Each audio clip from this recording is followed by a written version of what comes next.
Caleb Rowe had spent 4 months bringing back a helicopter that 3 certified repair centers had declared beyond saving, replacing nearly every structural component by hand and staking his professional license on a machine that now sat gleaming on the hangar floor.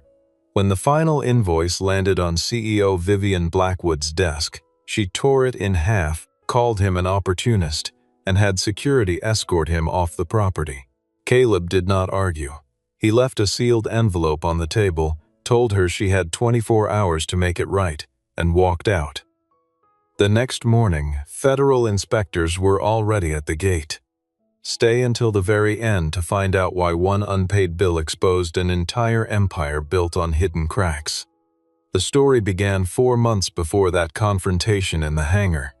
On the night Blackwood Crown Aviation's flagship helicopter came down hard on a rain-slicked runway during an emergency landing, the impact twisting the airframe, cracking the transmission housing, and bending 3 primary structural members past their design tolerances in a matter of seconds. 2 of the largest maintenance facilities on the East Coast sent inspection teams within days and returned the same verdict. Full restoration would cost nearly as much as replacing the aircraft entirely, making the repair financially irrational by every standard they applied. A third center offered to strip usable components and scrap the rest, and under ordinary circumstances that would have been the end of the conversation. But Vivian Blackwood, the 39-year-old CEO, who had inherited a regional charter operation from her father and transformed it into the most exclusive private aviation service between Washington and Miami, did not accept conclusions delivered by other people's logic. That helicopter was the centerpiece of the fleet, the aircraft that had carried senators, institutional investors, and foreign dignitaries, and she could not allow it to become a symbol of limitation, not with a multi-billion-dollar merger negotiation underway that required every aspect of the company to project strength. It was Graham Holt, her chief pilot of more than 15 years, who suggested Caleb Rowe, a former military helicopter maintenance specialist who had rebuilt rotorcraft in conditions most certified engineers would decline, operating out of a modest independent shop called Rowe Rotorworks, with a crew of 4 and a reputation built entirely on results rather than appearances. Vivian drove out to the shop herself on a gray Tuesday morning and found a man in worn coveralls examining a disassembled gearbox without looking up at her arrival, which was not the reception she was accustomed to receiving, but she had run out of other options and was practical enough to acknowledge it. Caleb spent 3 hours with the damaged helicopter before giving his assessment, walking every surface, photographing stress fractures, pulling access panels to inspect the primary transmission mount with a flashlight, and his conclusion was that the aircraft could be restored, but the process would require near-complete disassembly, multiple full component replacements, and an honest accounting of whatever hidden damage would surface once the deeper structural layers came apart. The initial estimate he presented was $480,000, laid out across 3 typed pages and delivered without apology or softening. Vivian set a firm deadline of 12 weeks, told him she did not renegotiate mid-project, and made it clear she would not absorb costs generated by delay, at which point Caleb added one condition before he would sign anything. Any hidden damage discovered during disassembly required separate written authorization before additional work could proceed, and he would halt the job entirely rather than continue without it. He accepted the project for reasons beyond the professional challenge it posed, since the loan on Rowe Rotorworks was entering its 3rd year and his daughter Tessa's university tuition represented a commitment he would not compromise, and the Blackwood contract was large enough to address both problems cleanly in a single invoice. 6 weeks into the teardown, when he removed the main rotor drive coupling and found a component bearing a serial number that appeared nowhere in the aircraft's official maintenance records, a number that traced back through the manufacturer's database to a part that should have been permanently retired from service 3 years earlier. He understood that the job had become something considerably more complicated than a difficult repair. Caleb forwarded a written report of the discovery to Dean Halbrook, Blackwood Crown Aviation's head of internal maintenance, and requested access to the aircraft's complete service history before the work could responsibly continue. Dean's response arrived 3 days later, polite, unhurried, and evasive, explaining that older maintenance records had been migrated to a new filing system and that retrieval would require additional time, which was not the answer Caleb needed, but was the only one he received. Before the week was out, Preston Vale had appeared at Rowe Rotorworks in person, a polished man in his late 40s who introduced himself as the company's chief operating officer and spoke in the careful, reasonable tone of someone practiced at making unreasonable requests sound entirely sensible, explaining that the contract covered damage from the emergency landing, that anything predating that event was outside its scope, and that Caleb had been hired to fix a specific problem rather than audit a corporate maintenance program.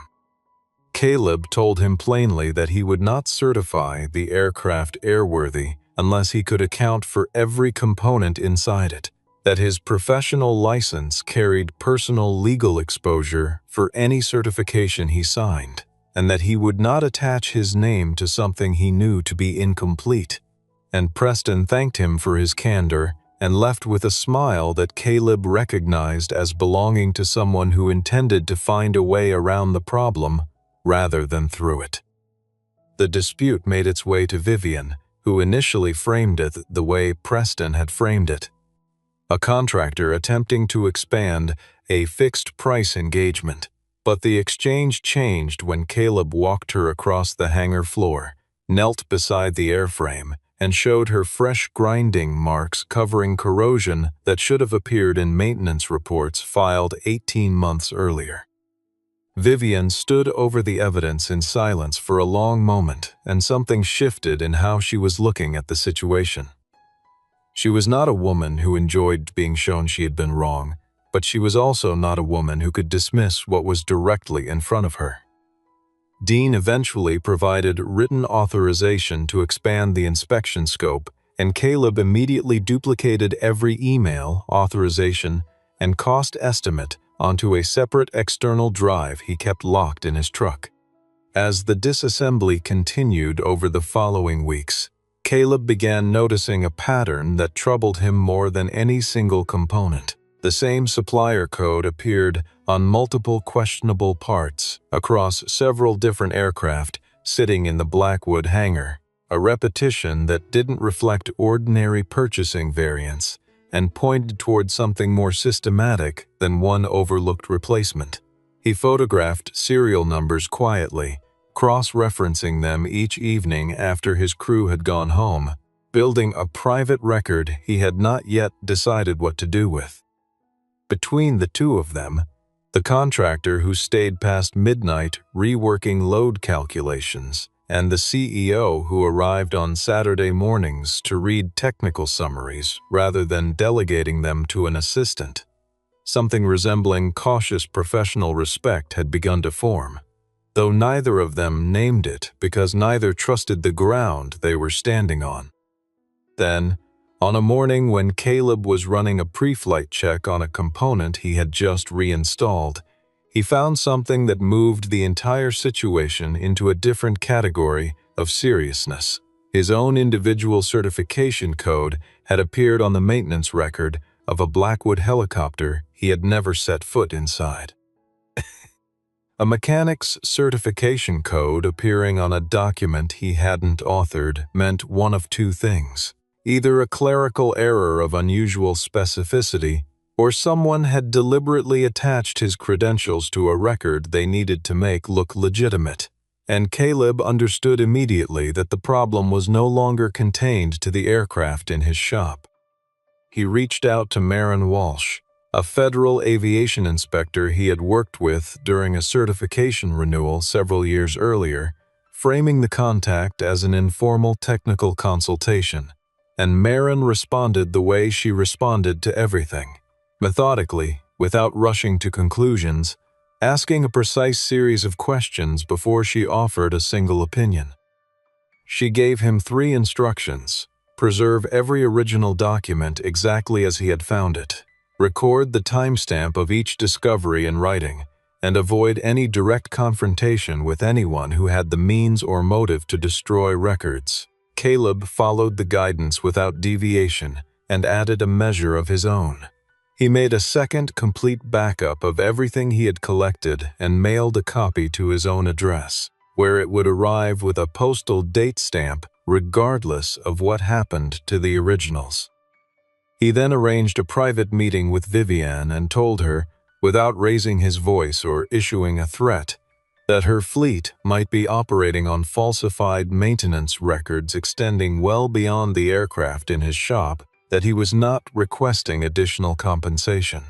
and that he was offering her a window to initiate an independent review before the situation moved outside her control, because once a federal agency got involved, the outcome would no longer be in anyone's hands inside this building. Vivienne sat with the information for a long time before responding, measuring it against everything she stood to lose if she acted on it, because stopping the fleet voluntarily, days before a merger worth hundreds of millions was scheduled to close, would expose the company to questions she could not answer cleanly. She agreed to commission an internal review, which was the correct instinct, except that she assigned it to Preston Vale, who was precisely the person it needed to be kept away from. Preston returned within 48 hours with a finding that Caleb's certification code had appeared through a data entry error during a software migration, a conclusion that was technically plausible, administratively clean, and entirely convenient, and Vivienne accepted it because accepting it allowed the merger timeline to hold. What changed the temperature of the situation was not an argument, but a mechanical event. During a hydraulic system test, Caleb detected an anomalous pressure reading and shut down the test sequence before it could damage the newly installed transmission assembly. Not a dramatic rescue, not a danger to any person, but a decision that required him to stop a process that Vivienne's timeline pressured him to complete, and she was watching when he chose to stop it. In a quiet moment between work sessions, she told him that the company was the only legacy her father had left her, and that she could not be the person who let it collapse beneath her. And Caleb answered that a legacy is not protected by hiding the things that could destroy it.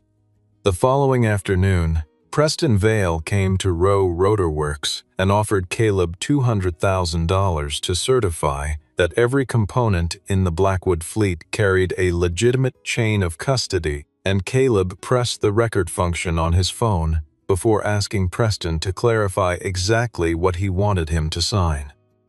The recording captured Preston's meaning without capturing language specific enough to function as standalone criminal evidence. He had been careful with his phrasing in the way of someone who had been careful for a long time. And Caleb declined the offer without drama, and did not immediately deploy the recording because a partial piece of evidence used too early could be explained away, and he intended to use what he had at the moment it would matter most.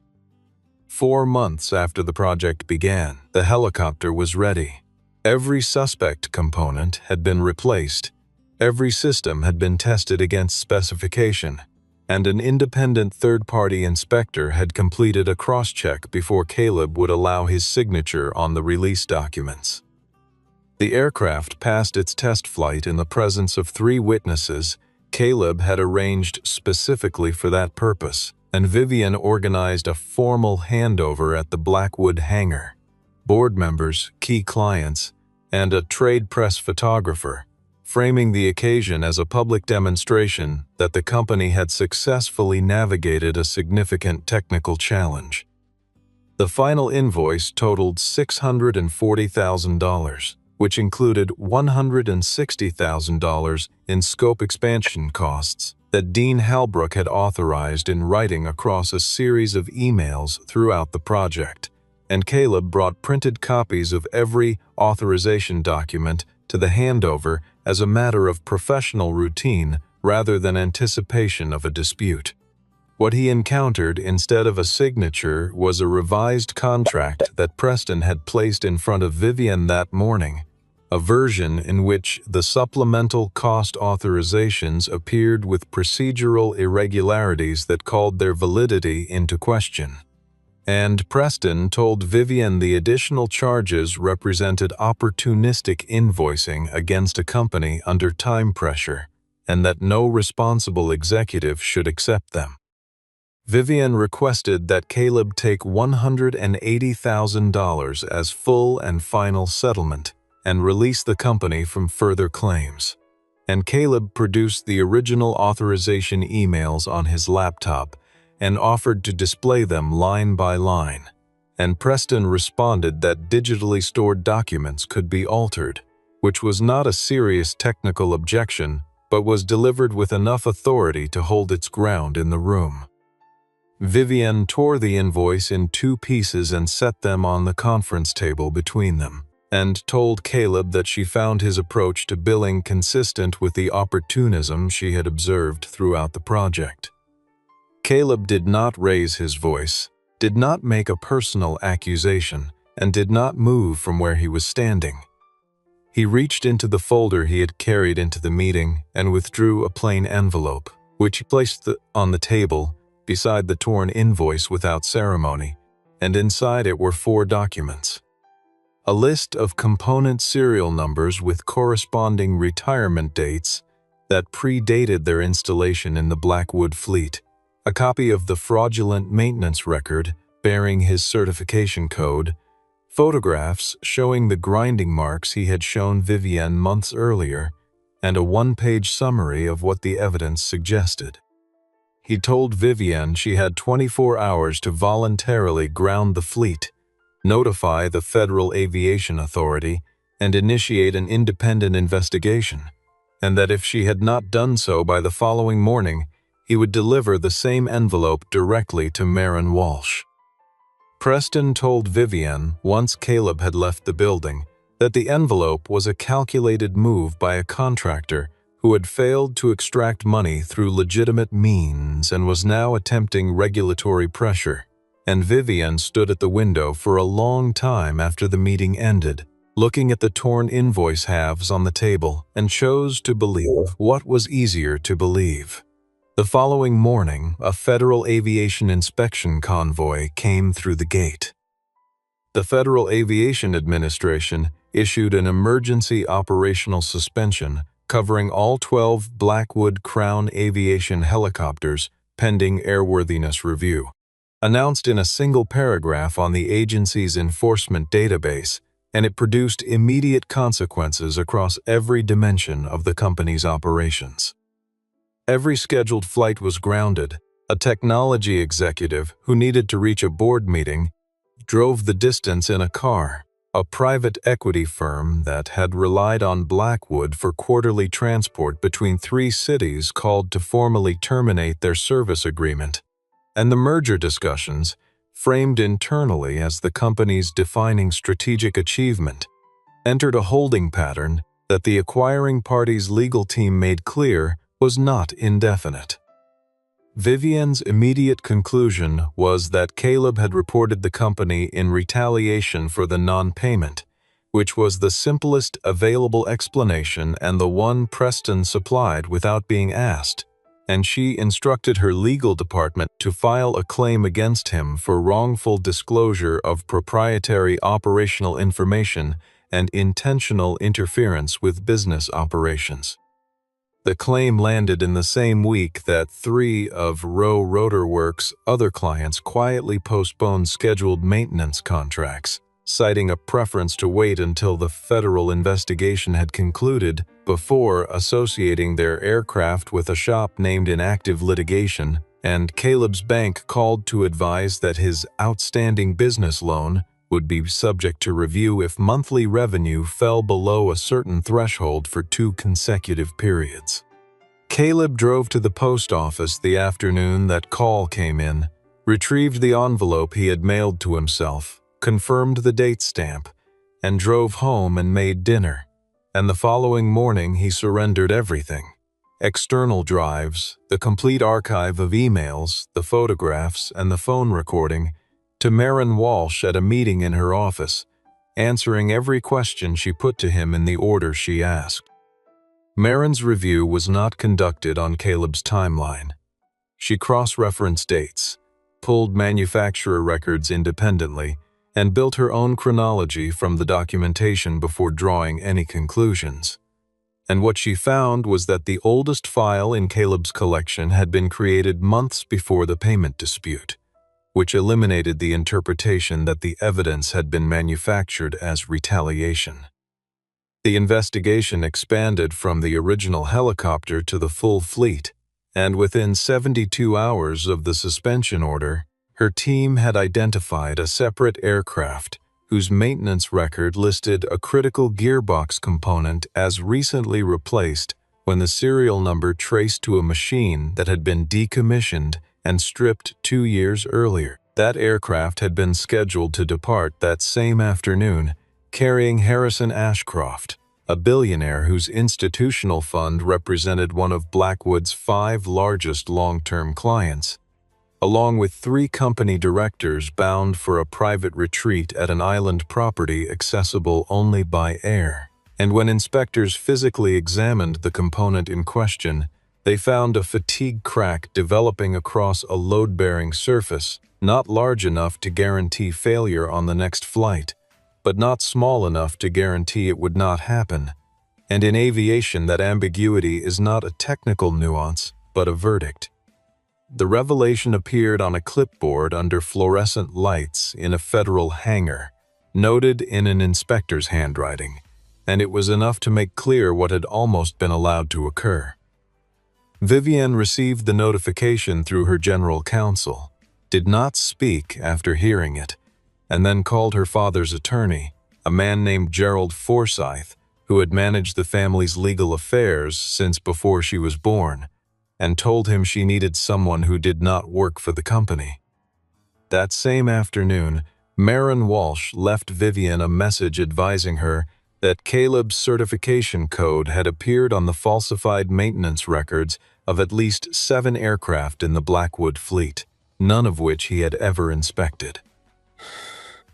Preston's response to the federal investigation was to move aggressively into the information space, while the situation was still fluid enough to be shaped, and he contacted trade journalists to suggest, without direct attribution, that the shutdown had been triggered by a disgruntled contractor denied payment on an inflated invoice who had used a regulatory complaint as a financial pressure instrument. The version of events he described was plausible to anyone who hadn't read the documentation, and it found some traction in industry channels where Caleb's name began appearing alongside words like liability and dispute, rather than the words he had spent 20 years building his reputation around. Vivienne arrived at Rowe Rotorworks at 11:30 on a Thursday night without calling ahead, her car the only vehicle in the lot, and Caleb met her at the door in the same manner he would have met any unannounced visitor, without warmth and without hostility, and without pretending he didn't know why she was there. She told him she was no longer certain about Preston's account of how the situation had developed, and Caleb did not respond to the partial concession with reassurance, because a partial concession from the person who had filed a legal claim against him was not a foundation for anything.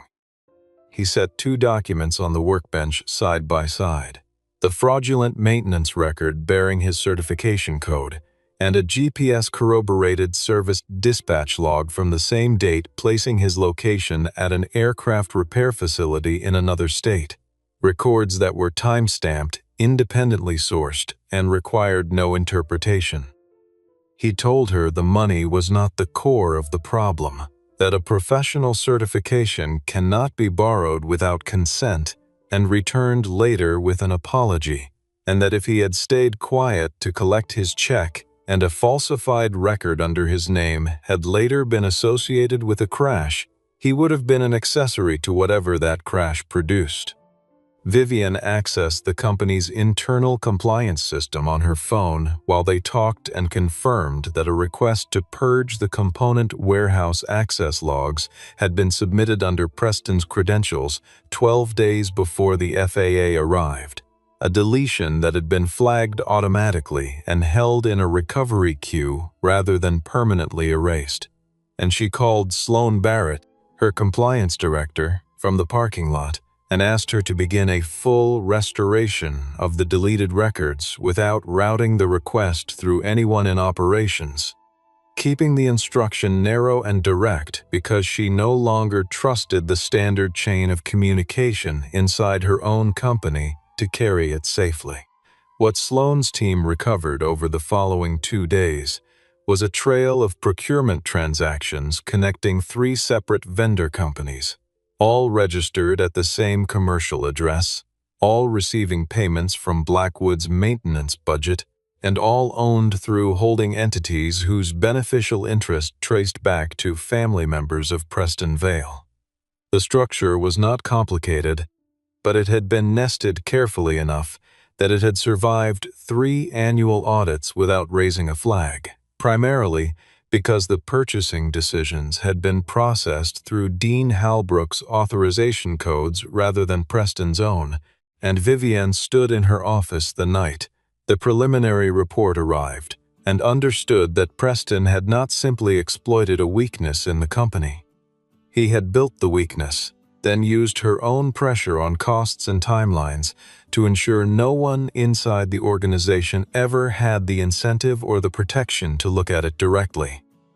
She called Caleb after midnight and told him what she had found without preamble,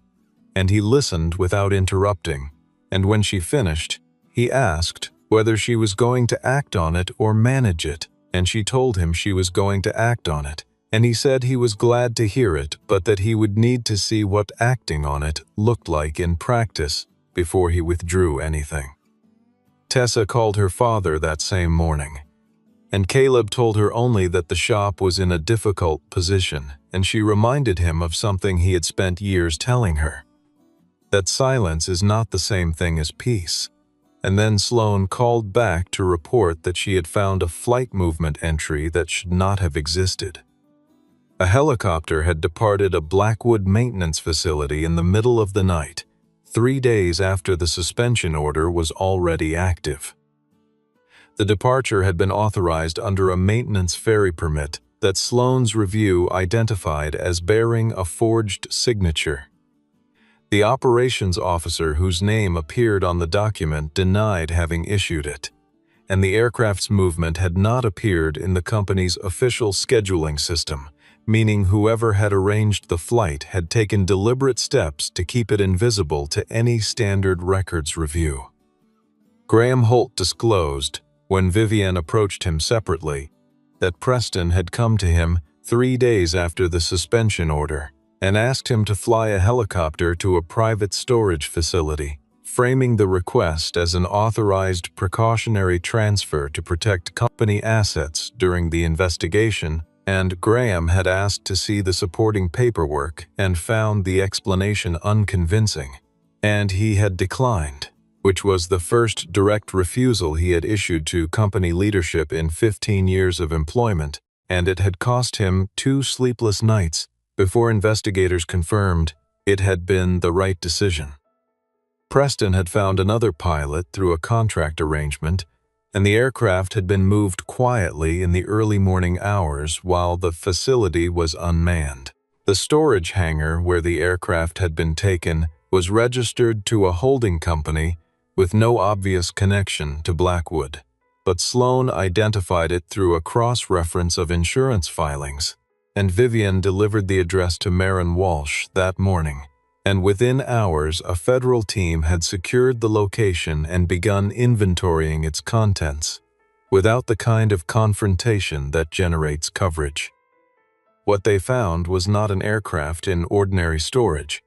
The maintenance access bays and cargo compartment were filled with crated documentation, obsolete components bearing identification marks that had been ground down and restamped, and the equipment used to perform the restamping. Dean Halbrook was summoned for a second interview with federal investigators and arrived with an attorney, and he initially denied direct knowledge of the full scheme, but when the investigators produced documents bearing his authorization signature alongside payment records for the 3 vendor companies on dates he could not account for, his responses became shorter and his attorney's interruptions became more frequent. And by the end of the session, he had agreed to cooperate fully in exchange for the consideration that cooperation typically produces. The account Dean provided filled in the operational details of how the scheme had functioned for nearly 4 years. Components purchased at salvage prices through the 3 vendor companies, restamped with valid-looking identification, processed through the maintenance system as new parts, and billed to Blackwood's internal budget at full manufacturer retail, with the margin flowing outward through layers of holding accounts. Among the things he confirmed was the detail Caleb had suspected from the beginning. Preston had deliberately withheld the payment on the final invoice, not because the amount was disputed, but because clearing the debt would have required a formal accounting review that might have surfaced the vendor connections, and keeping Caleb in a contested legal position had been the cleaner method of removing him from the picture. Vivienne listened to the summary in a conference room with her attorney and Sloan, and did not offer any defense of the decisions she had made in the preceding months, acknowledging that she had created a working environment in which no one below her had the structural protection to raise a safety concern without risking their position, and that this environment had made Preston's scheme not merely possible but sustainable. Caleb, when she told him this at Rowe Rotor Works the following evening, said that Preston had invented the fraud, but that what had allowed it to operate at scale was the calculation every person inside that company had made about what it would cost them to tell her something she didn't want to hear. What existed between them now was neither a straightforward professional relationship nor a personal one. It was something more tentative than either, built from the strange intimacy of 2 people who had each watched the other refuse the easy exit when it was directly available. The board had called an emergency session for the following morning, and Preston had not yet been formally confronted, which meant he had spent the evening preparing a narrative designed to minimize his exposure, and Vivienne's attorney had advised her to stay quiet and let the contractor absorb what institutional damage needed absorbing. Preston opened the board session with a presentation that framed Caleb as an independent contractor who had been granted unusual access to company systems during the project, and had used that access to insert discrepancies into maintenance records in ways that created the appearance of broader irregularities, and the documents he had prepared were clean. The narrative was internally consistent, and several board members who had not reviewed the underlying evidence found the account persuasive. Caleb had been invited to speak after Preston, and he did not bring a presentation. He brought the external drive, a printed timeline, and a single binder organized by date, and he addressed the serial number discrepancies first, tracing each one back to manufacturer retirement records in sequence, establishing that the components had been out of service before Rowe Rotor Works had any involvement with the fleet, then presented the GPS dispatch data alongside the fraudulent maintenance records bearing his code, demonstrating that his physical location on every relevant date placed him outside the state. He did not editorialize, and he did not raise his voice, because the documents were doing the work that any other approach would have undermined. And Dean entered the room during the presentation and told the board that he had reviewed the full record, that he was prepared to answer questions honestly, and that every supplemental cost authorization in the disputed invoice had been legitimate, and that he had received a direct instruction from Preston the night before the handover meeting to deny that those authorizations had been properly executed. Preston's counterattack was to produce a set of emails, genuine emails, stripped of surrounding context, in which Vivienne had directed the executive team that no technical or operational matter was to be allowed to delay the merger timeline, and the emails produced an uncomfortable silence in the room because they made clear that even if Preston had acted improperly, the pressure that made acting that way rational had originated above him. Vivienne could have handled that moment by distancing herself from the language in those messages, by emphasizing that she had never specifically authorized falsified records, which was true, and by allowing the board to treat the emails as a failure of communication rather than a cultural mandate. She stood up instead, and she told the board that the emails were an accurate record of the pressure she had applied, that the pressure had been real, that she had prioritized image over safety at a moment when safety should have been the only criterion, and that she had refused a legitimate invoice and filed a legal claim against a man whose only offense had been refusing to sign documents he knew to be false. She directed Sloan to transfer the complete documentation to the federal investigation team, withdrew the legal action against Caleb effective immediately, and authorized full payment of all outstanding contractor invoices with interest. The board voted her after a recess to suspend her executive vest authority for the duration of the investigation, a consequence she had accepted before she rose to speak. Preston attempted to leave the room during the recess and was met at the door by two federal investigators who informed him he was required to remain available for questioning, and there was no confrontation, no physical exchange, no theatrical climax. Just a man in a well-cut suit standing very still while 4 years of constructed credibility collapsed against the documents he had believed could always be managed. Caleb was offered the position of independent technical lead for the full fleet rehabilitation, and he accepted it on the condition that the board heard one additional term before assuming he had agreed to all of theirs. The condition was that safety authority within the company had to be structurally independent from every other function, separate from the executive office, separate from the board, and fully insulated from revenue targets, and that every technician and inspector working on a Blackwood aircraft needed the documented right to ground a machine without reprisal and without the obligation to justify the decision to anyone above them in the business hierarchy before acting on it. All component procurement had to be verified against manufacturer records by a third-party auditor with no financial relationship to any of the company's vendors, and that verification had to be completed before any part entered active service. The board's initial reaction was that the conditions were operationally impractical, that the oversight structure would slow every maintenance cycle, and that in a competitive market the resulting delays would compound into a structural disadvantage. And Caleb thanked them for their time and began gathering his documents from the table and moving toward the door, at which point the room became very quiet, because everyone in it understood that the alternative to his conditions was attempting to rebuild a credible safety program without the only person in the industry who had the documented record of having been right about everything. Vivienne, who had been suspended from executive decision-making and was technically present only as a shareholder, issued a public statement endorsing Caleb's conditions in full,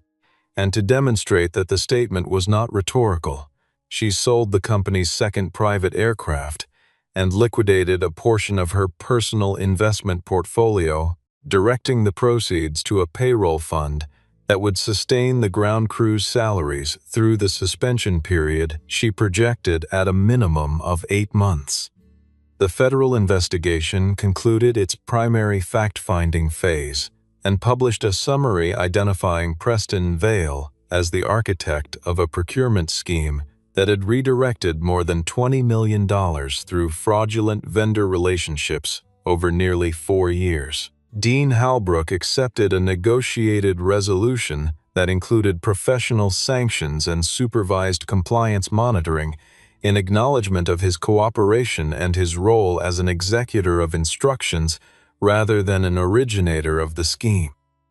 The fleet restoration did not move quickly because Caleb had structured the process so that speed was never the governing variable. Each aircraft required complete disassembly, independent component verification, and a new maintenance record built from documented sources rather than a renovation of the existing files. And every inspector who worked the program understood that their signature carried real weight because Caleb had already demonstrated publicly what happened when someone attached their name to a document they hadn't personally verified.